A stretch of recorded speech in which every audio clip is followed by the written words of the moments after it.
KSRTC ചരിത്രത്തിലെ ഏറ്റവും വലിയ നഷ്ടത്തിൽ. കഴിഞ്ഞ 10 വർഷമായി കെഎസ്ആർടിസിയിൽ വരവിനേക്കാൾ കൂടുതൽ ചെലവെന്ന CAG കണക്ക്. 2020-21 വർഷത്തിൽ കെഎസ്ആർടിസിക്കുണ്ടായത് 2743 കോടി രൂപയുടെ നഷ്ടം.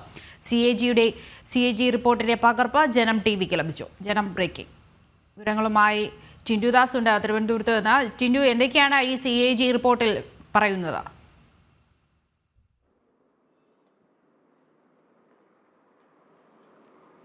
ദൃശ്യ 2010 മുതൽ 2021 വരെയുള്ള കണക്കാണ് CAG റിപ്പോർട്ടിൽ പ്രകാരം സർക്കാർ നൽകിയിട്ടുള്ളത്. ഈ കണക്കിലാണ് ഞെട്ടിപ്പിക്കുന്ന ഒരു സത്യം മറിഞ്ഞിരിക്കുന്നത്.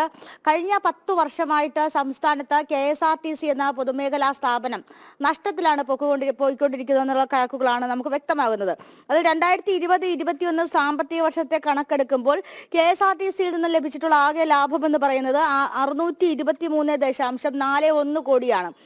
ആ വർഷത്തെ തന്നെ ചെലവ് എടുക്കുകയാണെങ്കിൽ 2743 കോടി രൂപ ചെലവായിട്ടുണ്ട്. അതായത് വരവിനേക്കാൾ 3-4 ഇരട്ടിയാണ് ഈ ചെലവ് എന്നാണ് കണക്കുകൾ പുറത്തു വരുന്നത്.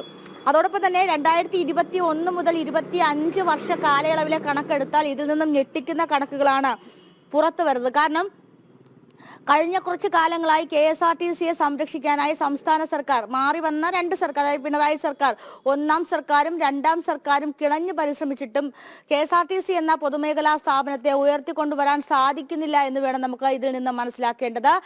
വരുമാനം എന്ന് പറയുന്നത് KSRTCയിൽ നിന്നും KSRTCയുടെ നടത്തിപ്പിന് പോലുമുള്ള വരുമാനം കണ്ടെത്താൻ സാധിക്കുന്നില്ല എന്ന് വേണം ഇതിൽ നിന്ന് മനസ്സിലാക്കാൻ. ഓരോ മാസവും ശമ്പളത്തിനുൾപ്പെടെയുള്ള കാര്യങ്ങൾക്കായി ധനവകുപ്പ് അനുവദിക്കുന്ന 70 കോടി രൂപ, ഈ 70 കോടി രൂപ കടമായിട്ടാണ് എടുക്കുന്നത്. ഈ എടുക്കുന്ന കടം പിന്നീട്, അതായത് ആ മാസത്തിന്റെ അവസാനം തന്നെ ഏത് ധനകാര്യ സ്ഥാപനത്തിൽ നിന്നാണോ എടുക്കുന്നത് ആ സ്ഥാപനത്തിൽ തിരിച്ചു കൊടുക്കേണ്ട അവസ്ഥ. അപ്പോൾ മൊത്തത്തിലൊരു റോളിംഗ് സിസ്റ്റമാണ് ഈ KSRTC നിലനിൽക്കുന്നത്. KSRTCയെ സംബന്ധിച്ചിടത്തോളം യാതൊരു വിധത്തിലുള്ള ലാഭവും കിട്ടുന്നില്ല എന്ന് വേണം മനസ്സിലാക്കേണ്ടത്. അതുപോലെ തന്നെ ഈ കഴിഞ്ഞ 10 വർഷക്കാലങ്ങളിലായിട്ട് പുതിയ ബസ് വാങ്ങിയത്, ഡീസൽ നിറച്ചത്, അതോടൊപ്പം തന്നെ ബസിന്റെ അറ്റകുറ്റപ്പണികൾ, ജീവനക്കാരുടെ ശമ്പളം, അതോടൊപ്പം തന്നെ മറ്റ് സർവീസുകൾ, ഇതിനൊക്കെ ആയിട്ട് അധിക തുക ഒരുപാട് KSRTCക്ക് ആവശ്യം വന്നിട്ടുണ്ട്. അതോടൊപ്പം തന്നെ അതായത് ഈ 10 വർഷ കാലയളവിൽ, അതായത് ഒന്നാം പിണറായി സർക്കാരിന്റെ കാലയളവിലും രണ്ടാം പിണറായി സർക്കാരിന്റെ കാലയളവിലും KSRTC എന്ന പൊതുമേഖല സ്ഥാപനത്തെ സംരക്ഷിക്കാനായിട്ട് ബജറ്റിലോ അല്ലെങ്കിൽ അത്തരത്തിൽ എന്തെങ്കിലും ധനപരമായിട്ടുള്ള ഇടപെടൽ സഹായം സർക്കാരിന്റെ ഭാഗത്തുനിന്ന് ഉണ്ടായിട്ടുണ്ടോ എന്ന് ഈ ഘട്ടത്തിൽ നമ്മൾ ചിന്തിക്കണം. കാരണം ഈ കഴിഞ്ഞ 10 വർഷ കാലയളവിൽ സംസ്ഥാന സർക്കാർ KSRTC എന്ന സ്ഥാപനത്തെ സംരക്ഷിക്കാനായിട്ട് ഒരു തരത്തിലുള്ള ഇടപെടലുകളും നടത്തിയിട്ടില്ല എന്ന് വേണം മനസ്സിലാക്കേണ്ടത്. അപ്പോൾ KSRTC എന്ന പൊതുമേഖലാ സ്ഥാപനം കൊടിയ നഷ്ടത്തിലെന്ന വലിയ ഞെട്ടിക്കുന്ന കണക്കുകളാണ് ഇപ്പോൾ പുറത്തു വരുന്നത്. വെറും 650 കോടി മാത്രം ലാഭം കിട്ടുന്നു. അതിൽ 2740 കോടിയോളം രൂപ നഷ്ടത്തിലേക്ക് പോകുന്നു. അപ്പോൾ ഈ നഷ്ടത്തിന്റെ കണക്കുകൾ സംസ്ഥാന സർക്കാരിനോ അല്ലെങ്കിൽ KSRTCക്കോ പൊതുഗതാഗത വകുപ്പിനോ ഒന്നും തമ്മിൽ കൂട്ടിമുട്ടിക്കാൻ കഴിയാത്തൊരു സാഹചര്യമാണ് നിലനിൽക്കുന്നത്. ഇനിയുള്ള 5 വർഷം, അതായത് 2021 മുതൽ 2025 വരെയുള്ള കണക്കുകൾ ലഭ്യമായിട്ടില്ല.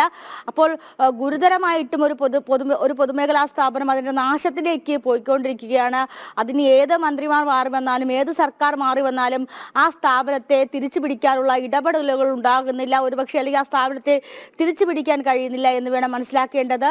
എന്ത് തരം മാറ്റം കൊണ്ടുവന്നിട്ടും KSRTCയിലെ ധനപ്രതിസന്ധി, KSRTCയിലെ പ്രതിസന്ധി മറികടക്കാൻ സാധിക്കുന്നില്ല എന്ന് വേണം മനസ്സിലാക്കേണ്ടത്. ദൃശ്യ തിരുവനന്തപുരത്ത് നിന്ന് ടിൻഡുദാസാണ് വിവരങ്ങൾ നൽകിയത്. KSRTCയിൽ ചരിത്രത്തിലെ ഏറ്റവും വലിയ നഷ്ടത്തിലെന്നാണ് CAG റിപ്പോർട്ടിൽ പറയുന്നത്. കഴിഞ്ഞ 10 വർഷമായി KSRTCയിൽ വരവിനേക്കാൾ കൂടുതൽ ചെലവെന്നാണ് കണക്കുകൾ വ്യക്തമാക്കുന്നത്.